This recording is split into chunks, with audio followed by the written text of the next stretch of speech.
Bonsoir à tous. À la une de ce journal, l'insécurité grandissante exaspère les populations résidant dans les banlieues de Douala. L'agression à main armée d'un quadragénaire dépouillé d'une forte somme d'argent et grièvement blessé suscite la terreur dans les différents quartiers de Douala, là où le dispositif sécuritaire est inefficient selon les populations qui ont manifesté leur ras-le-bol. Vous les écouterez en ouverture de ce journal.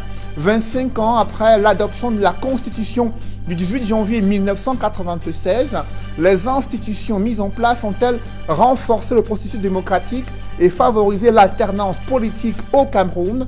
Élément de réponse avec des analystes qui estiment que la mise en œuvre des différentes institutions a été faite selon un agenda des dirigeants du Cameroun afin de favoriser leur position à la tête du Cameroun. Nous en parlerons dans le chapitre politique du 20h.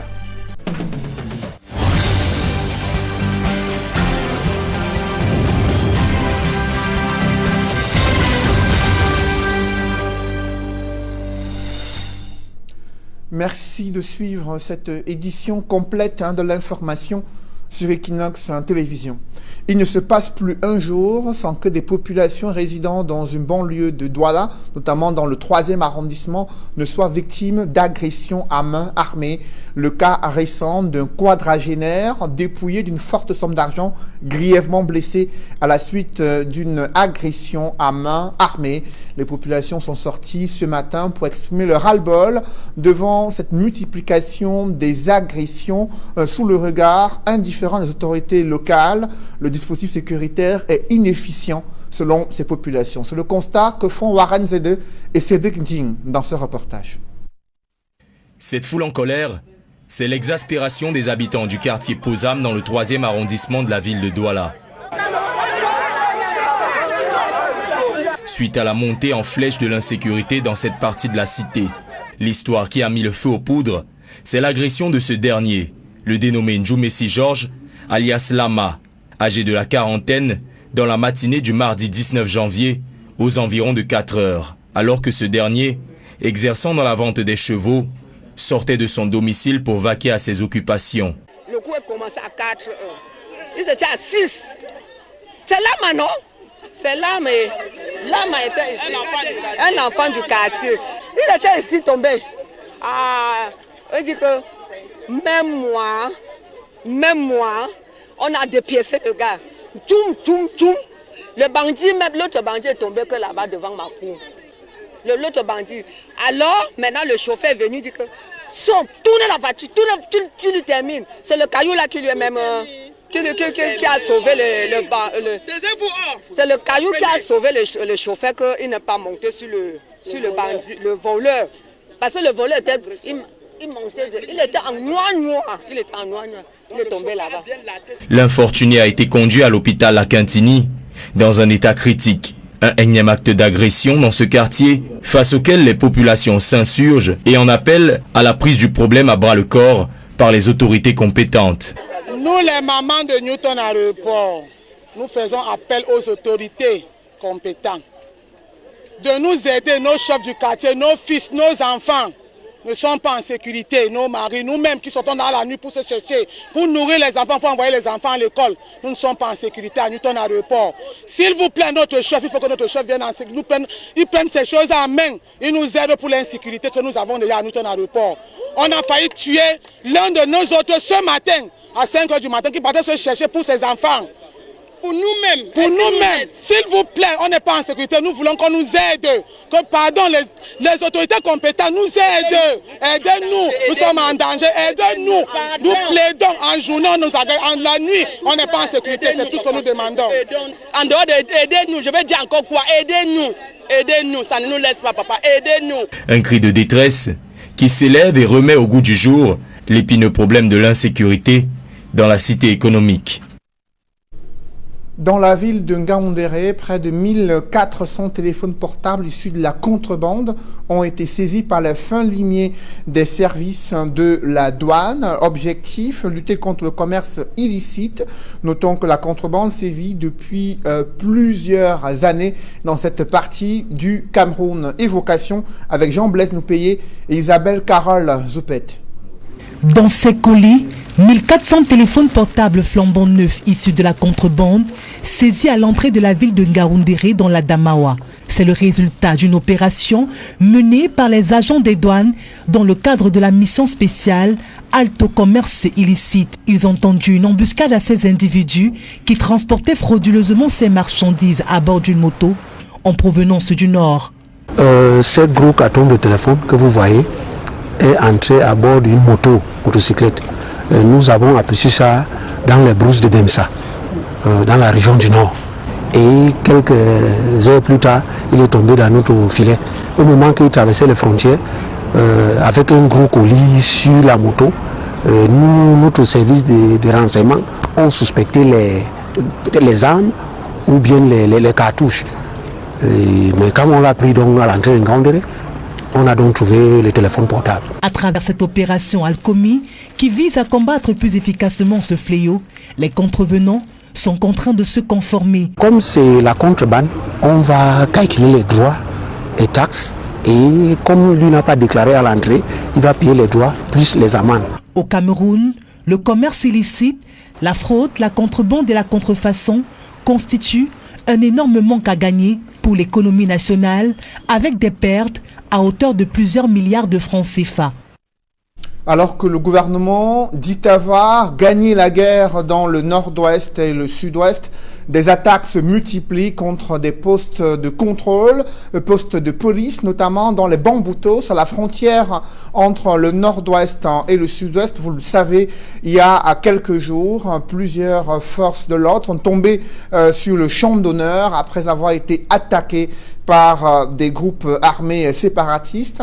Le ministre de l'administration territoriale s'y est rendu et tente de minimiser ces coups menés par ces groupes armés séparatistes. Et on appelle une fois de plus aux populations dans le nord-ouest et le sud-ouest afin qu'elles puissent amener leurs enfants à la raison. Compte rendu de la visite du ministre de l'administration territoriale et des gouverneurs des régions de l'ouest et du nord-ouest au niveau de Bamboutos, c'est avec Raphaël Tcheko et Xavier Foka. Un peu plus de 10 jours après l'attaque de Matazem qui avait coûté la vie à quelques éléments des forces de sécurité camerounaises et un civil, Paul Atanganji, ministre camerounais de l'administration territoriale, s'y est rendu pour prendre le pouls de la situation sécuritaire après ces tristes événements. La bonne nouvelle est qu'il y a quelques assaillants qui ont été interpellés, il y a certains complices qui ont été interpellés.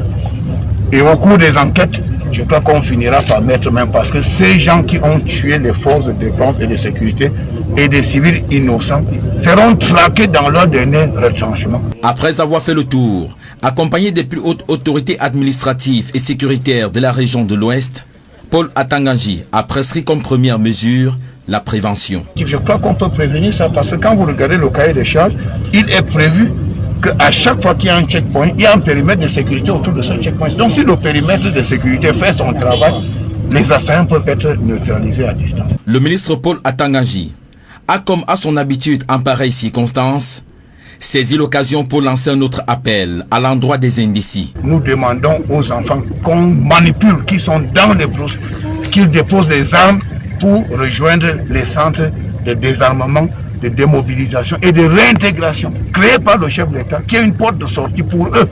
Parce que dans ces centres de réintégration, ils ont la possibilité d'apprendre un métier. Le ministre précise que l'enquête ouverte suit son cours et permettra de mettre la main sur les auteurs et les complices de cette tuerie.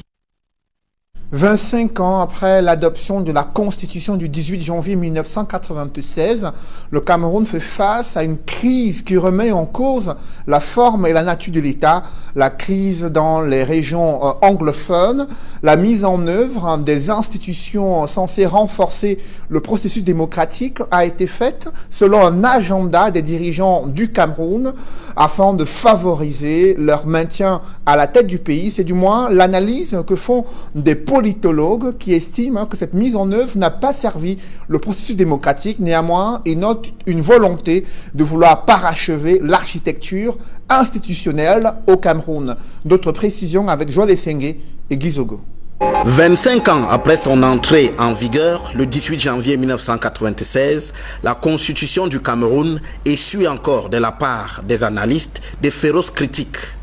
Pour le politologue et épistémologue Faustin Etouké, elle n'existe pas à proprement parler, étant en fait la révision de la Constitution de 1972. Depuis 1961, on modifie la Constitution par voie, on va dire, parlementaire. La Constitution de 1996 n'est pas une nouvelle Constitution. Si vous lisez même le texte, c'est la loi 06/96 du 18 janvier 1996 portant révision de la Constitution de 1972, modifiée et complétée par la loi de 2008. Frappé en quelque sorte par cet atavisme dès sa naissance, Faustin Etouké soutient que la Constitution de 1996 n'a rien apporté de bon.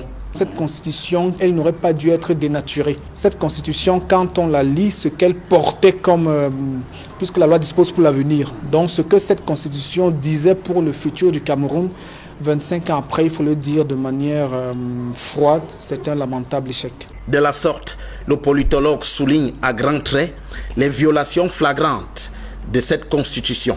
Et au Cameroun, les lois sont violées, notamment la loi constitutionnelle de 1996.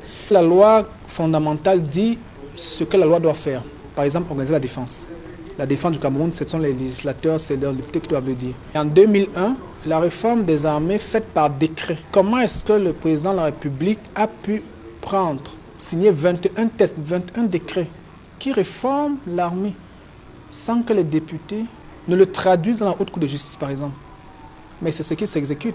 Sans embâche donc, Faustin Etouké conclut que la Constitution de 1996 n'a pas d'avenir. La Constitution du 18 janvier 1996 n'a aucun avenir. La Constitution de 1996 qui a été travestie dans le fond et dans la forme parce que ces dispositions fondamentales ne sont pas appliquées et personne ne peut le contester. Et même la disposition la plus importante peut-être qui régulait le pouvoir présidentiel elle-même, on l'a viciée en 2008. Donc cette Constitution ne peut pas permettre d'amener le Cameroun non seulement les en 2035, mais même de mettre en place la décentralisation. Si le politologue trouve quelque avantage à ce qu'on ait songé aux notions d'autochtonie et d'allogénie, il indique en fin de compte que ces notions ont été dénaturées loin de l'esprit qui les guidait au départ. Dans le chapitre économie, des entreprises agroalimentaires camerounaises résistent peu à la concurrence internationale et pour cause, il manque énormément d'outils pour faire face à l'invasion des produits alimentaires importés, faible maîtrise de l'environnement des affaires et des stratégies visant à être compétitifs sur un marché international. C'est du moins ce qui ressort d'une étude menée dans plusieurs secteurs. Le Cameroun aurait en principe des avantages comparatifs, mais la réalité est tout autre. Explication avec Aïk Cyril. Il a fallu 2 ans pour percer le mystère de la criminalité financière telle qu'elle va au Cameroun. Qu'il s'agisse du blanchiment des capitaux ou du financement du terrorisme, les voyants sont au rouge, avec une menace jugée élevée dans un cas comme dans l'autre. Les flux financiers sont énormes, sont très importants. Vous allez vous rendre compte que les sommes blanchies sont excessivement élevées dans notre pays, tant en ce qui concerne le blanchiment que le financement du terrorisme. C'est en milliers de milliards, c'est énorme. Pour ce qui est du blanchiment des capitaux, l'étude dont le rapport vient d'être rendu public identifie les secteurs les plus exposés. Je voudrais m'adresser particulièrement aux avocats, aux notaires, aux experts comptables, aux acteurs du secteur immobilier, ceux des casinos, des autres formes de jeux de hasard, sans oublier les ONG, des organisations non gouvernementales. Il ressort du rapport que vous êtes le plus exposés à des schémas complexes de blanchiment ou de financement du terrorisme.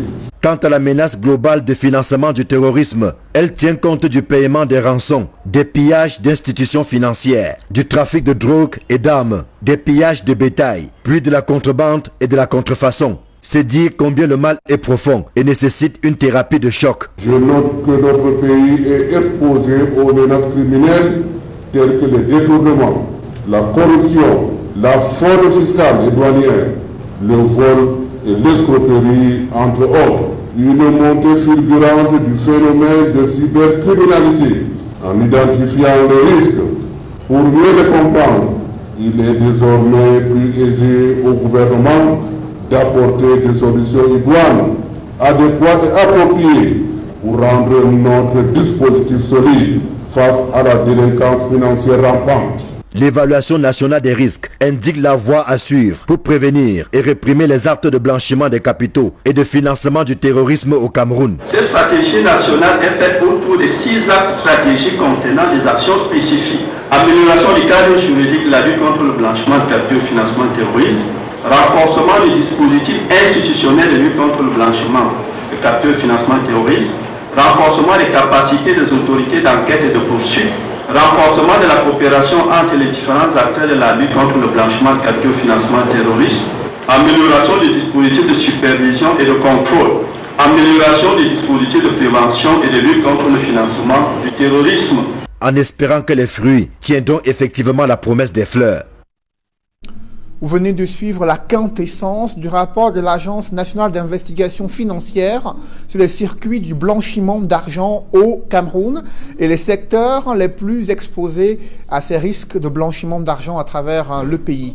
Parlons à présent des capacités des entreprises agroalimentaires camerounaises à faire face à la concurrence des produits venant de l'étranger. Elles résistent peu à la concurrence, la faute à une faible maîtrise de l'environnement des affaires et l'insuffisance de l'accompagnement des pouvoirs publics pour permettre aux entreprises agroalimentaires d'être compétitives. D'autres détails avec Aek Cyril. Avec pas moins de 4 unités de transformation industrielle, une pléthore d'unités de transformation artisanale de cacao, ajoutée à une trentaine de torréfacteurs de café selon les experts, les produits de rente au Cameroun résistent peu à la concurrence au niveau international. Afin de comprendre le déficit de compétitivité des entreprises du secteur agroalimentaire, une réflexion vient d'être commandée sur le positionnement stratégique des industries du cacao, du café, du thé et du sucre. Ça permet de savoir quelles sont les faiblesses de ces filières-là. Et vous voyez, quand vous connaissez la faiblesse, vous pouvez mieux vous attaquer à la résolution de ces faiblesses en proposant des solutions adéquates, des propositions qui se tiennent, des propositions logiques qui peuvent être comprises et par les chefs d'entreprise et même par les consommateurs et tout le reste. Invités à la réflexion, les producteurs ne cachent pas leurs attentes quant à l'amélioration de l'environnement afin de booster leur compétitivité. Notre présence ici, c'est pour s'assurer que ce qui est déjà fait peut être plus compétitif. Et pour ceux qui veulent se lancer dans cette filière, qu'ils sachent exactement ce qu'on attend d'eux pour qu'ils soient compétitifs sur un marché qui est global et très compétitif, il faut le préciser. Organisé par le Bureau de mise à niveau des entreprises, l'étude sur le positionnement stratégique des industries du cacao, du café, du thé et du sucre vise à accompagner les entreprises du secteur agroalimentaire surtout sur la voie de la compétitivité.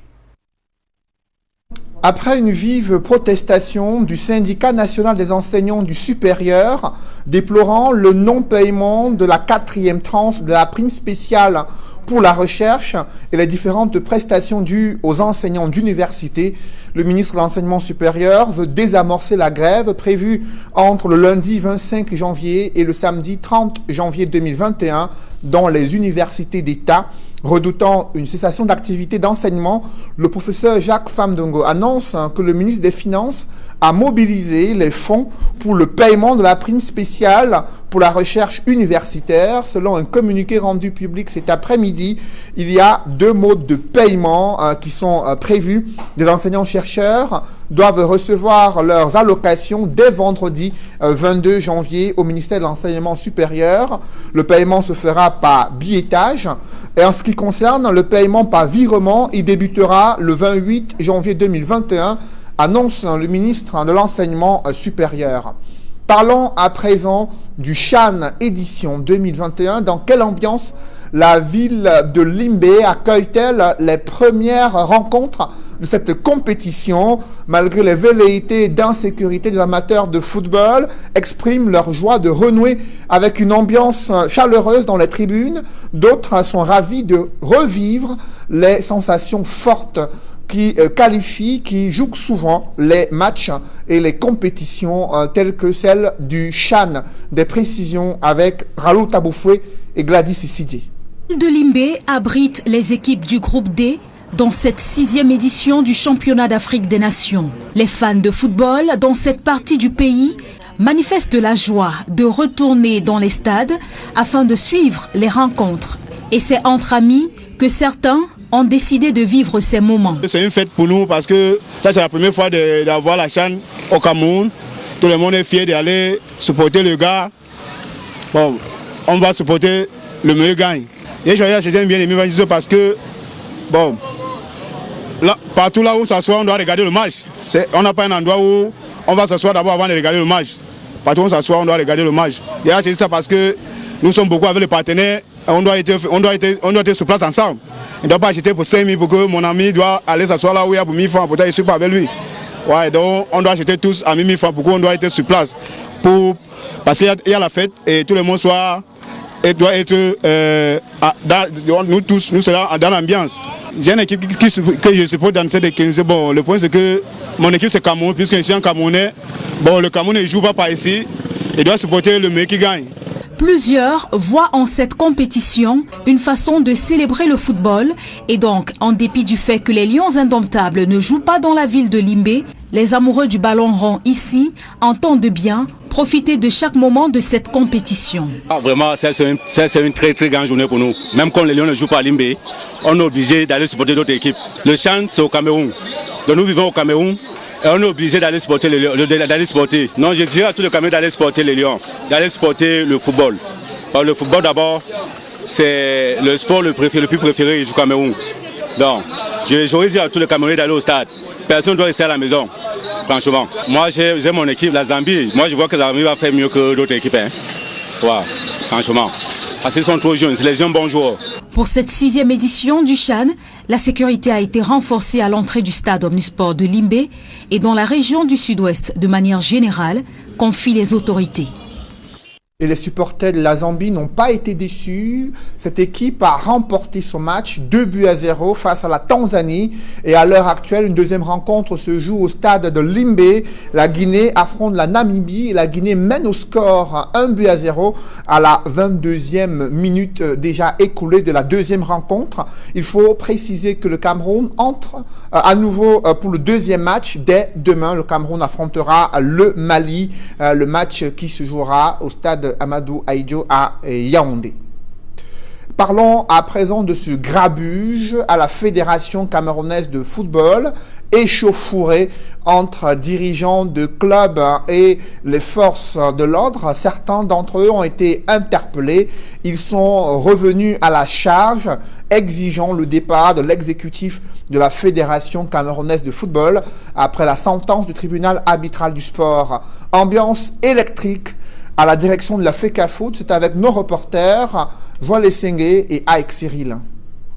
Un bon président, il devait recevoir les présidents des clubs. Ils avaient promis d'y revenir. Ils ont tenu leur promesse.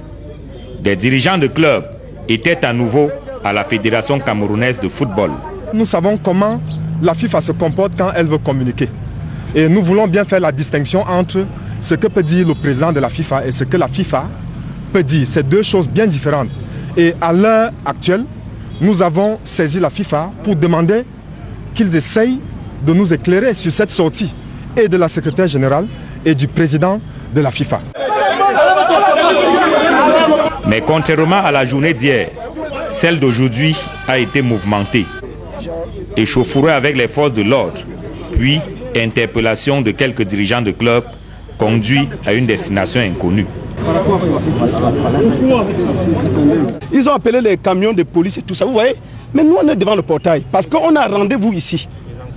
On a rendez-vous. Et tant qu'on ne nous reçoit pas, on va tirer les conclusions. Que c'est parce que la fédération est vide Et il n'y a pas de président comme le TAS l'a constaté. Parce que s'il y avait un président ici dedans, il ne peut pas fuir, le président ne peut pas fuir les acteurs de football que nous sommes. Après la publication de la sentence du TAS le 15 janvier dernier, les présidents de club exigent le départ de l'exécutif actuel de la FECAFOOT. Et le député Jean-Michel Nithieu dénonce l'humiliation que subit le Cameroun à travers cette sentence du TAS et surtout cette correspondance de la FIFA adressée à la Fédération camerounaise de football dans laquelle la FIFA limite les pouvoirs du comité exécutif de la FECAFOOT qui doit désormais gérer les affaires courantes. Pour le député Jean-Michel Nithieu, tous les responsables de la Fédération camerounaise de football doivent démissionner. S'ils ont encore un sens de l'honneur, de l'éthique, ils doivent démissionner des 10 organes pour éviter le ridicule aux yeux de l'opinion publique nationale et internationale. Et ils souhaitent que le nouveau processus électoral conduise à de nouvelles élections des responsables des ligues départementales et régionales ainsi que aux ceux de la FECAFOOT, que cela se déroule dans la transparence et l'équité requise afin d'éviter une énième humiliation au Cameroun. C'est du moins la réaction de l'honorable Jean-Michel Nithieu, député SDF, président régional du SDF pour le littoral. Dans l'escale internationale, des conflits se multiplient à travers le continent africain. En République centrafricaine, il y a 2 soldats de la MINUSCA qui sont tombés dans des échauffourées avec des groupes rebelles. Au Soudan également, de nombreux morts ont été enregistrés. On fait le point avec Nadine Yambou. En République centrafricaine, la situation sécuritaire demeure préoccupante. Au moment où la Cour constitutionnelle validait la réélection de Faustin Archange Touadéra à la tête du pays, la mission onusienne essuyait une attaque dans la ville de Bangassou. 2 casques bleus ont trouvé la mort le 18 janvier 2021. Il s'agit d'un soldat gabonais et marocain. Leur convoi est tombé dans une embuscade tendue par des groupes rebelles. Le gouvernement centrafricain condamne l'attaque et promet des procédures judiciaires contre les commanditaires. Ce sont au total 7 casques bleus qui ont perdu la vie depuis le début des attaques coordonnées des groupes armés. La République centrafricaine est confrontée à une instabilité politique depuis la réélection du président Faustin Archange Touadéra. Le gouvernement accuse les groupes armés soutenus par l'ex-président François Bozizé de vouloir renverser le pouvoir. Et au Niger, 4 soldats ont été tués et 8 autres gravement blessés dans l'explosion d'une mine artisanale dans le sud-est du pays. Dans un communiqué du ministère nigérien de la Défense, ces militaires étaient aux trousses des membres de la secte islamiste Boko Haram qui avaient attaqué un poste militaire dans la région de Difa, près de la frontière avec le Nigeria. La dite attaque a coûté la vie à 3 soldats de l'armée nigérienne. La région de Difa au Niger est en proie depuis plusieurs années aux multiples incursions des islamistes de Boko Haram qui ont établi leur base. Et au Soudan, les tensions tribales n'en finissent plus. De nouveaux affrontements entre 2 tribus ont fait au moins 55 morts dans l'état du Darfour Sud. L'assaut perpétré par des individus armés contre un village serait une revanche après le meurtre d'il y a une semaine d'un membre du clan. Quelques jours plus tôt, 83 personnes ont été tuées dans des combats entre tribus dans l'état du Darfour Ouest après une dispute entre 2 personnes. L'enlisement du conflit a contraint les autorités soudanaises à décréter un couvre-feu dans la zone. En 3 jours, le nombre de personnes tuées dans des violences tribales ont atteint les 140 morts. Un chiffre record depuis la signature en octobre 2020 d'un accord de paix entre les groupes rebelles et 2 semaines après la fin de la mission conjointe ONU-Union africaine. L'Organisation des Nations Unies appelle au calme et demande au gouvernement de trouver des solutions urgentes à la dégradation de la situation sécuritaire, de rétablir l'ordre et d'assurer la sécurité des populations. Depuis 2003, les violences au Soudan ont fait 300 000 morts et plus de 2,5 millions de déplacés. Un public reportage dans ce journal. La société anonyme des brasseries du Cameroun célèbre la force de vente la plus compétitive dans le secteur brassicole. À Bafoussam, la SABC a tenu à féliciter sa force de vente pour les performances réalisées en 2020. De nouveaux outils leur ont été attribués afin d'être plus performants au cours de l'année 2021. Des objectifs ont été assignés lors d'une cérémonie riche en sons et en couleurs. Reportage. Après Yaoundé, dans la région du centre, la caravane itinérante du séminaire commercial du groupe SABC dépose ses valises dans la région de l'Ouest. Et c'est au cœur des traditions que l'entrée de la chefferie supérieure de Bafoussam a servi de welcome space le 13 janvier 2021 aux différentes délégations de la région de l'Ouest et celles venues du siège des brasseries du Cameroun. Dans la convivialité, la fraternité et le vivre ensemble, les séminaristes ont dégusté les merveilles culinaires de la région du soleil couchant autour d'une Magnan, la vraie bière de chez nous.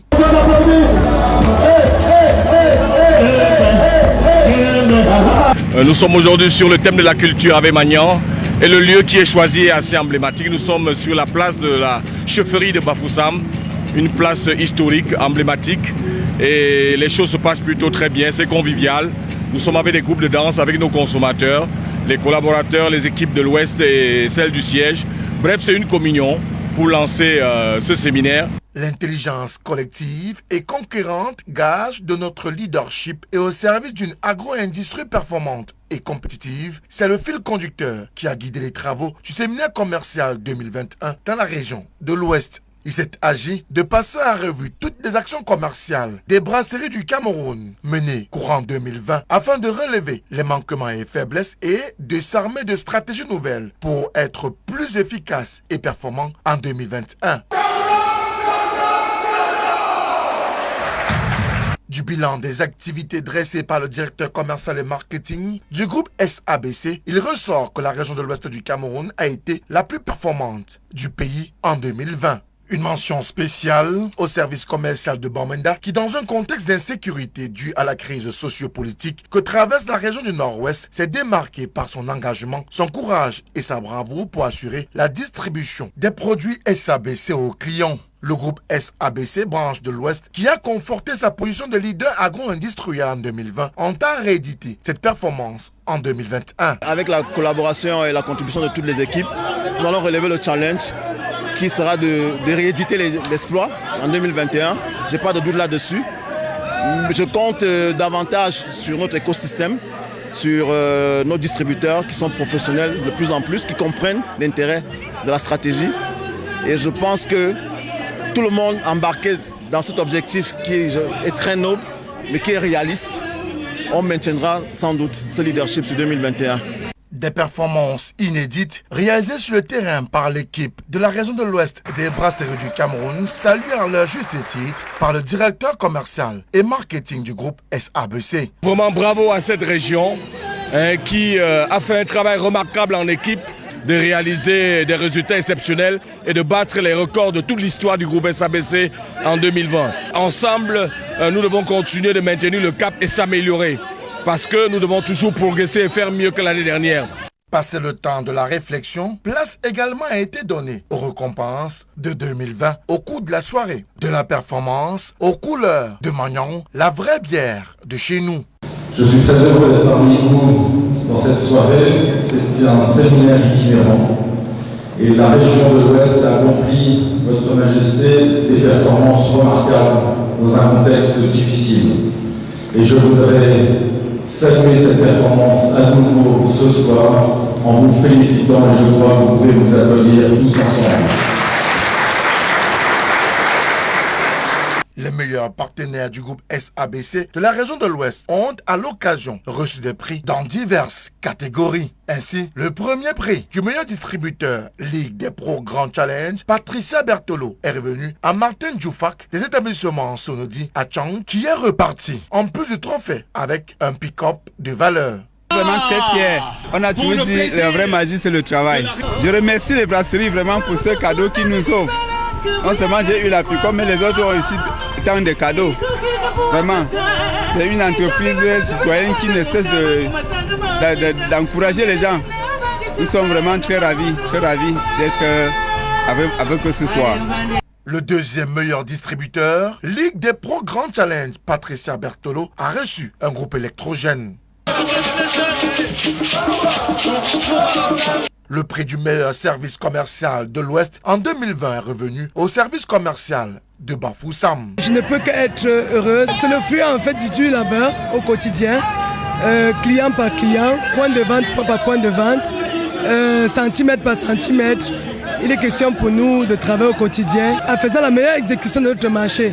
Je pense que c'est ça qui a payé aujourd'hui et nous allons continuer à la même lancée. Le prix spécial de la résilience, quant à lui, a été décerné au service commercial de Bamenda. Je tiens à saluer et à féliciter l'engagement, le courage et la bravoure de la vaillante équipe du service commercial de Bamenda. Merci beaucoup. Applaudissez très fort le service commercial de Bamenda.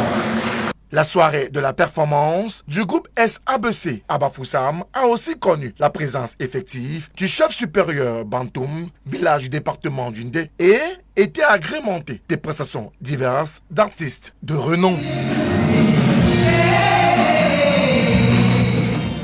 Mesdames, messieurs, c'est la fin de ce journal. Merci de l'avoir suivi. Juste après cette édition de 20h, retrouvez Serge Alain Otto et ses invités pour le débrief du journal sur le plateau d'Equinox Soir. Serge Alain. Les présidents de club ont honoré leur rendez-vous ce jour à Tinga. Ils n'ont pas pu rencontrer Seydou Mbonbondjoua, mais ils ont fait face aux forces de l'ordre. Il y a eu des échauffourées, certains d'entre eux ont été interpellés. Ils ont dénoncé l'attitude du comité exécutif de la Fédération camerounaise de football, lequel comité a vu son élection être invalidée par le tribunal arbitral du sport, mais restera en fonction selon une lettre attribuée aux responsables de la FIFA. Leurs pouvoirs seront limités à la gestion des affaires courantes jusqu'à l'organisation de nouveaux processus électoraux.